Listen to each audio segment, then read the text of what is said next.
ناظرین، یہ خبر آئی ہے گوجرانوالہ سے۔ گوجرانوالہ کے نوجوان کو توہین مذہب کے الزام میں سزائے موت کی سزا سنا دی گئی ہے۔ اس کے والد کا کہنا ہے کہ میں نے تو مدارس سے فتوے بھی لے کر دیے مگر کسی ایک نے نہ سنی۔ وسطی پنجاب کے شہر گوجرانوالہ کی ایک عدالت نے رواں ہفتے پیغمبر اسلام صلی اللہ علیہ وآلہ وسلم اور ان کی ازواج کے خلاف نازیبا الفاظ استعمال کرنے، قرآن پاک کی بے حرمتی کرنے اور مسلمانوں کے مذہبی جذبات کو مجروح کرنے کے الزامات پر 22 سالہ طالب علم کو سزائے موت کا حکم سنایا ہے۔ احتشام شامی، جن کا تعلق گوجرانوالہ سے ہے اور وہ صحافت کر رہے ہیں، ان کی یہ سٹوری BBC نے آج شائع کی ہے۔ عدالت نے اس مقدمے کے دوسرے ملزم، جن کی عمر 17 سال ہے، اسے نابالغ ہونے کے باعث سزائے موت کے بجائے 2 بار عمر قید کی سزا سنائی ہے۔ یہاں پر دونوں کا نام اس وجہ سے نہیں لیا جا رہا کہ ان کی جان محفوظ رہے۔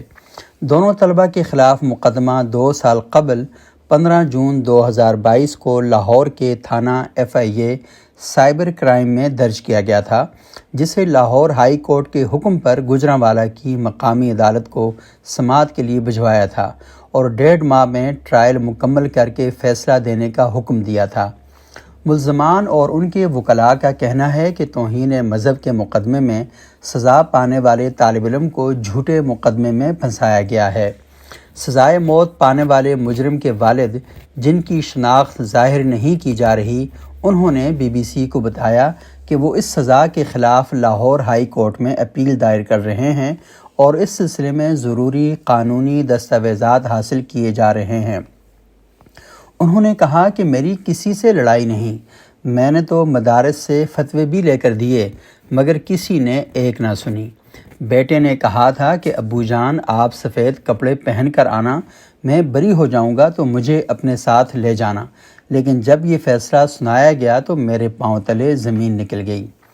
ان کا کہنا تھا کہ ہم بریلوی اہل سنت مسلک سے تعلق رکھتے ہیں، ہمارے گھر کے دروازے پر پیغمبر اسلام کی شان میں کلمات لکھے ہوئے ہیں۔ میرا بیٹا 8 سال کی عمر سے عید میلاد النبی پر خوبصورت سجاوٹ میں انعامات اور میڈل جیت چکا ہے۔ کوئی ہمیں بتائے کہ وہ کیسے توہین رسالت کر سکتا ہے۔ ہمیں جھوٹے مقدمے میں پھنسایا گیا ہے، ہماری کسی فورم پر سنوائی نہیں ہوئی۔ یہ کہنا تھا بچے کے والد کا۔ اب سوال یہ پیدا ہوتا ہے کہ توہین مذہب کے اس مقدمے کے فیصلے میں کیا کہا گیا ہے؟ ایڈیشنل ڈسٹرکٹ اینڈ سیشن جج گوجرانوالہ ظفر یاب چدڑ کی طرف سے جاری ہونے والے فیصلے کے مطابق مرکزی ملزم کو تعزیرات پاکستان کی دفعہ 295C، جس کا مطلب ہے پیغمبر اسلام کی توہین کے تحت سزائے موت اور 1 لاکھ روپے جرمانے کی سزائیں دی گئی ہیں۔ اس فیصلے کے خلاف وہ 7 روز میں لاہور ہائی کورٹ میں اپیل دائر کر سکتے ہیں۔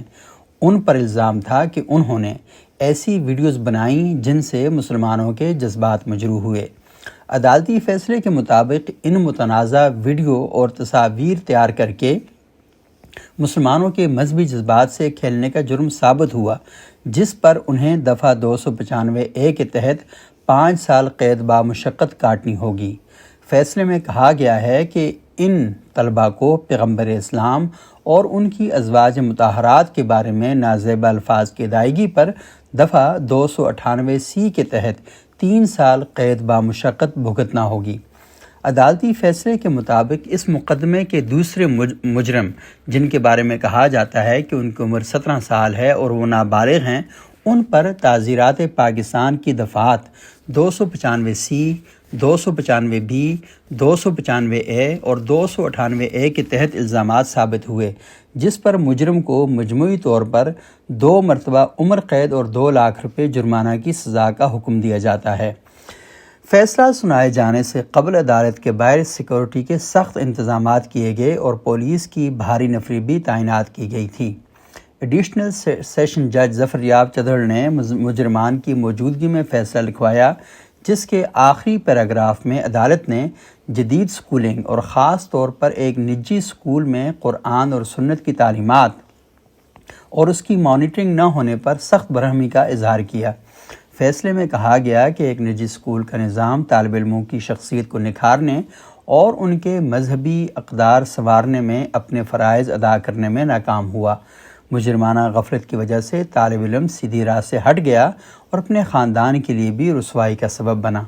عدالتی فیصلے میں مزید کہا گیا ہے کہ جدید تعلیم دینے والے اسکولوں کا فرض ہے کہ وہ طالب علموں کی سرگرمیوں پر بھی گہری نظر رکھیں، لیکن اسکول انتظامیہ کی مجرمانہ غفلت کی وجہ سے ملزم کی شخصیت کو جہاں شدید نقصان پہنچا، وہیں اس کے والدین کا اپنے لخت جگر کو جدید تعلیم دلوانے کا خواب بھی ٹوٹ گیا۔ عدالت نے کہا کہ اسکولوں میں قرآن اور سنت کی تعلیم دینے کے تصور کو ترک کر دیا گیا ہے، جو کہ افسوسناک ہے۔ عدالت نے فیصلے کی کاپی نجی اسکول کے چیئرمین کو بھجوانے کا حکم دیتے ہوئے کہا کہ مناسب وقت ہے کہ موجودہ صورتحال کا جائزہ لیا جائے تاکہ عدالت نے جن تفکرات کا اظہار فیصلے میں کیا اس کا جنگی بنیادوں پر حل نکالا جا سکے۔ عدالتی فیصلے کے مطابق دوران سماعت یہ ثابت ہوا کہ ایک مجرم غیر اخلاقی ویڈیوز بناتا تھا جبکہ دوسرا مجرم مذکورہ ویڈیوز کو شیئر کرتا تھا۔ مجرم کے والد نے BBC سے بات کرتے ہوئے دعویٰ کیا کہ میں مدعی مقدمہ اور اس کے ساتھیوں کے خلاف نہیں بولنا چاہتا، لیکن انہوں نے پہلے ہمیں کہا کہ آپ فتویٰ لے کر آئیں تو آپ کو معاف کر دیں گے۔ میں نے 4-5 مدارس سے فتوے لے کر انہیں دیے، لیکن ہماری بات نہیں سنی گئی۔ میں 1 سال 3 ماہ تک لاہور ہائی کورٹ کے چکر کاٹتا رہا، لیکن ہماری ضمانت کی درخواست منظور نہیں کی گئی۔ وہ کہتے ہیں کہ میرا بیٹا خون کے سفید خلیوں کی ایک بیماری میں مبتلا رہا ہے جس کا جاپان میں 6 سال تک علاج ہوتا رہا۔ اسے پاکستان میں تعلیم حاصل کرنے کا شوق تھا۔ میرا اب بھی یہی کہنا ہے کہ میری کسی سے لڑائی نہیں۔ بیٹے کی سزا ختم ہو تو میں اسے اعلیٰ تعلیم کے حصول کے لیے انگلینڈ بھیجنا چاہتا ہوں جہاں وہ قانون پڑھے گا۔ مجرم کے والد نے BBC کو بتایا کہ میرے 2 بیٹے اور 1 بیٹی ہے۔ بیٹی CSS کے امتحان کی تیاری کر رہی تھی۔ مخالفین نے پہلے میری بیٹی کو بھی اس کیس میں پھنسانے کی کوشش کی، لیکن میں بر وقت جاپان سے پاکستان پہنچ گیا اور معاملہ رک گیا۔ میں یہ پوچھنے میں حق بجانب ہوں کہ میں نے کسی کا کچھ نہیں بگاڑا تو کچھ لوگ میرے بچوں کے خلاف کیوں ہو گئے ہیں؟ انہوں نے کہا کہ میں 5 وقت کا نمازی پرہیزگار ہوں۔ میں اور میرا بیٹا خانہ کعبہ جا کر حلف دینے کو تیار ہیں کہ انہوں نے نہ تو کبھی توہین رسالت کی اور نہ ہی کبھی ایسا سوچا۔ یہاں سوال یہ پیدا ہوتا ہے کہ مقدمے کی تحقیقات کیسے کی گئی ہیں؟ اس واقعے کا مقدمہ FIA cyber crime wing Lahore میں 15 جون 2022 کو درج کیا گیا تھا، جس میں تعزیرات پاکستان کی دفعات 295A، 298A، 120B، 34 اور 109 اور الیکٹرانک کرائم ایکٹ کی دفعہ 11 لگائی گئی تھی، جبکہ 1 ماہ 10 روز بعد یعنی 25 جولائی 2022 کو مقدمے کے ضمنی چلان میں 2 مزید دفعات 295B اور 295C کا اضافہ کیا گیا تھا۔ تعزیرات پاکستان کی دفعہ 295B مسلمانوں کی مذہبی کتاب کی بے حرمتی کرنے پر لگائی جاتی ہے، جس کی زیادہ سے زیادہ سزا عمر قید ہے۔ اسی طرح 295C پیغمبر اسلام اور مذہب اسلام کی توہین کرنے پر لگائی جاتی ہے، جس کی پاکستان کے قانون میں سزائے موت مقرر ہے۔ مقدمے کے مدعی محمد خان تھے جو لاہور کے علاقے سمن آباد کے رہائشی ہیں۔ مدعی نے الزام لگایا تھا کہ انہیں مبینہ طور پر 3 مختلف موبائل فون نمبروں سے پیغمبر اسلام اور ان کی ازواج سے متعلق توہین آمیز پوسٹیں بھیجی گئی ہیں۔ مدعی نے الزام عائد کیا تھا کہ ملزمان اپنے اس فعل سے ملک میں انتشار پیدا کر رہے ہیں اور مسلمانوں کے مذہبی جذبات کو مجروح کر رہے ہیں۔ مدعی محمد خان نے FIA سائبر کرائم کے حکام کو واٹس ایپ پوسٹوں کے پرنٹ بھی درخواست کے ساتھ مہیا کیے تھے۔ FIR میں FIA حکام کی طرف سے کی جانے والی قانونی کارروائی سے متعلق بھی تفصیل سے ذکر کیا گیا ہے، جس کے مطابق دوران انکوائری مدعی درخواست کا موبائل فون بطور ثبوت قبضہ میں لیا گیا اور ایک ٹیکنیکل رپورٹ مرتب کی گئی، جس کے حوالے سے دعویٰ کیا گیا کہ اس سے ثابت ہوتا ہے کہ مدعی کو تینوں موبائل فون نمبر سے مبینہ گستاخانہ مواد بھجوایا گیا، جبکہ دوران انکوائری تینوں موبائل فون نمبرز کا سبسکرائبر ریکارڈ بھی حاصل کیا گیا تھا۔ FIA حکام کے مطابق 15 جون 2022 کو مخبر سے اطلاع ملی کہ ایک موبائل فون پر واٹس ایپ استعمال کرنے والا شخص لاہور میں موجود ہے، جس پر چھاپہ مار کر کارروائی کر کے اسے گرفتار کر لیا گیا اور اس کے قبضے سے موبائل فون بھی برآمد کر لیا گیا۔ FIA حکام کے مطابق جب اس موبائل فون سے واٹس ایپ چیک کیا گیا تو اس میں مبینہ گستاخانہ موجود پایا گیا۔ ملزم نے دوران تفتیش مبینہ طور پر اپنے دیگر 2 ساتھیوں کی نشاندہی کی جو باقی 2 نمبرز استعمال کر رہے تھے۔ اب جو سزا پانے والے افراد ہیں ان کے وکلاء کا موقف آپ کے سامنے پیش کرتے ہیں۔ اس کیس میں موت کی سزا پانے والے مجرم کے وکیل چودھری اسلم گجر ایڈوکیٹ نے عدالت میں موقف اختیار کیا کہ شکایت کنندہ محمد خان نے ایک پراپرٹی ڈیلر کے ساتھ مل کر FIA سائبر کرائم کی ملی بھگت سے طالب علموں کو جھوٹے مقدمے میں پھنسایا ہے۔ وکیل صفائی کا کہنا ہے کہ ان کے موکل مسلمان ہیں اور پیغمبر اسلام، قرآن اور پیغمبر اسلام کے ازواج اور دیگر دوسرے مسلمانوں کا بہت احترام کرتے ہیں۔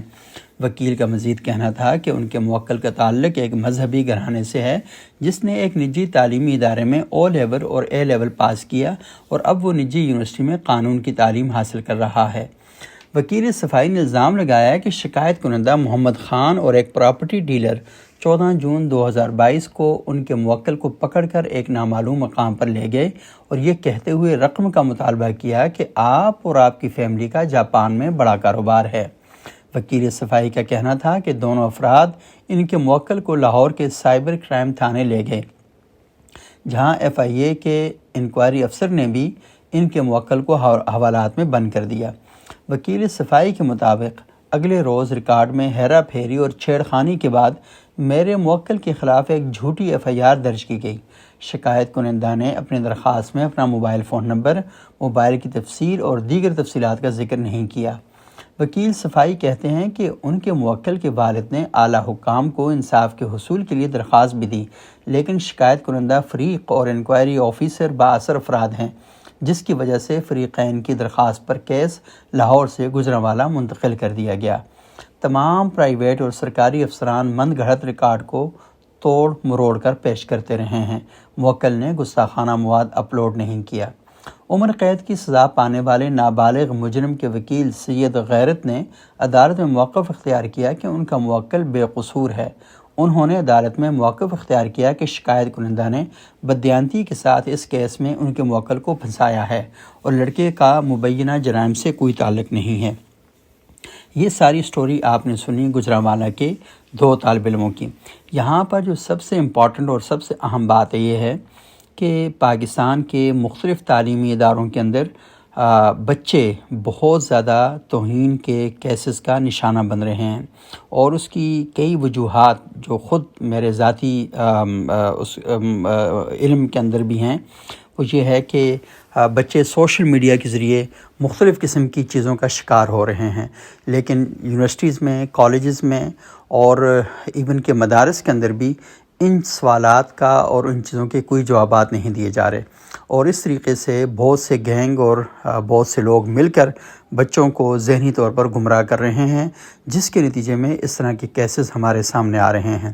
اس وقت علماء کرام کا، یونیورسٹیز اور کالجز کے پروفیسرز کا یہ فرض بنتا ہے کہ وہ ان سوالات کے جوابات دیں، اور بجائے اس کے کہ بچوں پر کیسز کیے جائیں، بچوں کو بٹھا کر ان کے جو سوالات اور ان کے ذہنوں کے اندر جو خدشات اور تحفظات پائے جاتے ہیں اس کو ایڈریس کیا جا سکے۔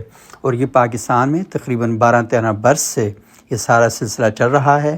اگر اس سلسلے کو اس طریقے سے دبانے کی کوشش کی گئی تو مسائل حل نہیں ہوں گے بلکہ مزید بڑھیں گے۔ علماء اکرام کا ایک پینل بیٹھنا چاہیے، ایک بورڈ ہونا چاہیے، اسلامی نظریاتی کونسل، وفاقی شرعی عدالت، رحمت للعالمین اتھارٹی اور اسی طرح کے جو دیگر ادارے ہیں، ان میں ان سوالات کے جوابات کے لیے باقاعدہ ٹیمیں تشکیل دی جائیں، ریسرچرز کو بٹھایا جائے اور ان سوالات کے جوابات دیے جائیں۔ ادروائز یہ جو بحران ہے یہ بہت زیادہ بڑھتا رہے گا اور اس حد تک چلا جائے گا کہ شاید پھر اس وقت پانی سر سے گزر جائے اور ہمارے پاس بات کرنے کا پھر موقع نہ ہو۔ تو جس طریقے سے سارا کچھ کیا جا رہا ہے، اور میری معلومات کے مطابق پاکستان میں ایک بہت بڑی تعداد ہے نوجوان طلباء اور طالبات کی جن پر اس طرح کے کیسز درج ہیں، اور ان طلباء و طالبات کا ایک تو یہ ہے کہ انہیں علم ہی نہیں ہے کہ وہ جو باتیں کر رہے ہیں اس کی حساسیت سے وہ آگاہ نہیں ہیں، اور انہیں یہ بھی علم نہیں ہے کہ اس کے جو نتائج ہیں وہ کیا مرتب ہو سکتے ہیں۔ پیمرا کی ذمہ داری ہے، پی ٹی آئی کی ذمہ داری ہے، اور پاکستان میں جو ٹی وی چینلز کے اینکر حضرات ہیں ان کا بھی یہ فرض بنتا ہے کہ وہ سنجیدہ افراد کو بٹھا کر ان موضوعات پر مکالمہ کرائیں، اور والدین کا فرض بنتا ہے کہ وہ اپنے بچوں کے ساتھ انٹریکٹیو کریں، سیشن کروائیں، تاکہ اس قسم کے جو مسائل ہیں ان سے بچا جا سکے۔ ادروائز جو کچھ پاکستانی معاشرے میں اس وقت چل رہا ہے اس کے جو نتائج ہیں بڑے گمبھیر اور خوفناک ہمارے سامنے آئیں گے۔